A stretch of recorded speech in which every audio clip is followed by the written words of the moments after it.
का चेहरा मेरे दिल में सबका चेहरा मेरा लिखा हुआ है। मैं एक एक का नाम नहीं रहा, सब मेरे लिए बराबर हैं। सभी मेरे छत्तीस बिरादरी के पिता तुल्य बुजुर्ग, नौजवान साथी, मेरी माताएं, मेरी बहनें। जब भी कभी कोई चुनाव होता है तो उस चुनाव में जब चयन करना होता है तो दो बातों पे आप फैसला कर सकते हैं। एक, किसी भी उम्मीदवार या जनप्रतिनिधि का काम और उसका आचरण। जब यहां से आपने मुझे मौका दिया तो रोहतक को आगे बढ़ाने के लिए, रोहतक को आगे लेके जाने के लिए, रोहतक का नक्शा बदलने के लिए जो काम उस समय किए थे वो भी आपको याद होंगे। और बचपन से लेकर आज तक, क्योंकि मेरा अपना गांव है, बचपन से लेकर आज तक मेरा जो आचरण रहा है, जो सार्वजनिक जीवन में जो आचरण रहा है, वो भी आपके आगे है। मैं अपने गांव से कहना चाहता हूं कि काम और आचरण की कसौटी पे अगर आपकी आत्मा ये गवाही दे कि मैं आपका बेटा खरा उतरा है, तो पूरा गांव मेरा साथ देना। मैं आपके आशीर्वाद दूंगा।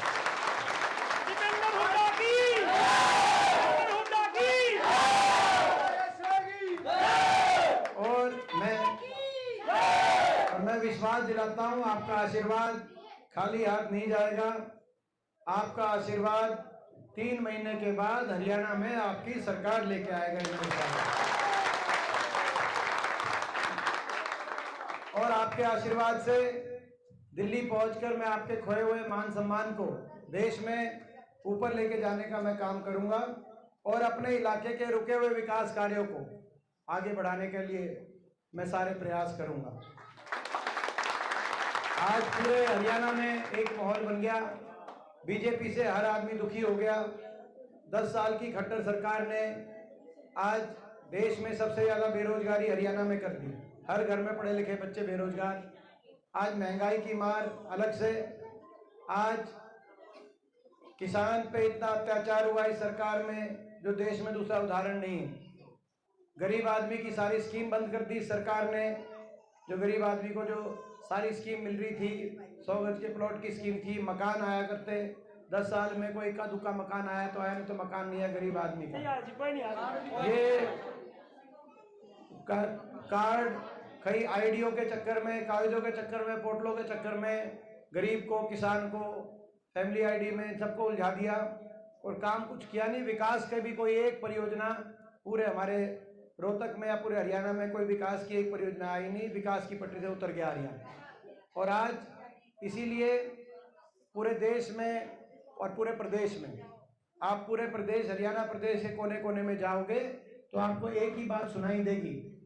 कालका पिंजौर से लेकर और नांगल चौधरी तक और होडल पलवल से लेकर डबवाली सिरसा तक एक ही आवाज आएगी कि बीजेपी की सरकार जारी है और हुड्डा साहब के नेतृत्व में कांग्रेस पार्टी की सरकार आ रही है। ये बड़ी मेहनत से, कड़ी मेहनत से ये माहौल बना है प्रदेश में। अब अपने गांव से मैं ये कहना चाहता हूं, भाई इस माहौल को, जो ये माहौल प्रदेश में बना है, आपके पक्ष में माहौल बना है, इसकी रक्षा सुरक्षा आपको करनी है। इस माहौल की अपने घर में, अपने घर को आपने संभालना है। और भाई अपना गांव है, मैं केवल आपसे वोट की अपील ही नहीं करूंगा। मैं तो ये कहूंगा कि भाई ये आपका इलेक्शन है, ये इलेक्शन आपने संभालना है। अपने गांव में भी, अपने गांव से बाहर भी, कोई भी छत्तीस बिरादरी के हमारे सारे बड़े बुजुर्ग यहाँ बैठे हैं। आपस में कोई छोटी मोटी कोई बात हो तो आपस में बात करके, क्योंकि कई बार छोटी मोटी कोई बात होती है तो अपने से ही होती है और अपना ही उसको दूर करता है। आपने देखा जो खट्टर साहब 10 साल मुख्यमंत्री रहे, 10 साल में कलोई हल्के में आने का उनका एक दिन का टाइम नहीं मिल पाया, जबकि 10 साल एक बड़ा समय होता है, लंबा। और अब बीजेपी ने जब बदल दिया तो वो करनाल से लड़ रहे हैं, तो इस बात का उलाना भी उनके पास लेके जाए तो क्या उलाना लेके जाए कि 10 साल तक आए नहीं। और अपने का दर्द भी अपने को होता है। अगर कोई अपने का कोई बात हो जाए और कभी मौका मिला तो अपना ही दूर करता है और अपना अपने से दूर नहीं जाता, आगे साथ करना। और गांव में मैं सभी से कहना चाहता हूँ भाई, पूरा गांव मेरे लिए एक समान है, पूरा गांव बराबर है। मैं आपका बेटा हूँ, आपका भाई हूँ। ये ऐसा धर्म युद्ध है, इसमें सारी देश की ताकतों के निशाने पे आपका बेटा है, क्योंकि इनसे लड़ाई लड़ी तानाशाही ताकतों से 10 साल देश की संसद में भी, हरियाणा से बाकी सारे सांसद बीजेपी के, आज भी राज्यसभा लोकसभा मिला के 15 सांसदों में से 14 बीजेपी के, तो मैं विपक्ष का एकमात्र सांसद। तो जब लड़ाई लड़ी, जब गरीब की लड़ाई लड़ने की बारी आई, जब अपने बेरोजगार नौजवान की बारी आई, चाहे वो किसान की बारी आई, जब किसानों 750 किसानों की जान गई, चाहे हमारी बेटियों को की बारी आई, तो आप समझ सकते हो जब लड़ाई तानाशाही ताकतों से आंख में आंख मिलाकर देश की संसद से लेकर और सड़क तक जो लड़ाई लड़ी, तो उसमें उनकी आंख में तो मैं रड़कूंगा ही भाई, और इसीलिए उनके निशाने पे हूँ। मेरे पास उनसे लड़ने के लिए आपका आशीर्वाद है, इनके पास बहुत कुछ है, आप अपने आशीर्वाद में कभी मत छोड़ना। मैं ये आपसे तो भाई मैं गांव से पूछना चाहता हूँ कि भाई आप कहो, और सरकार बनते ही हम फैसले करेंगे। सरकार आपकी बनेगी, हमारी जो 2-3 जो फैसले हैं, सबसे पहली कलम से बड़े बुजुर्गों की पेंशन 6000 करने का हम काम करेंगे।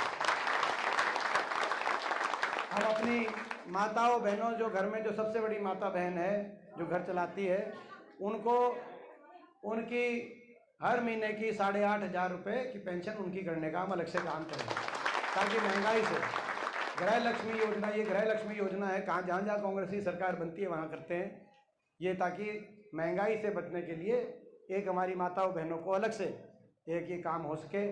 इसके अलावा किसान को MSP गारंटी, कर्मचारी को ओल्ड पेंशन स्कीम, SC समाज के और BC समाज के हमारी परिवारों, BPL परिवारों के लिए 100 गज की प्लॉट की स्कीम दोबारा से शुरू करने का काम करेंगे।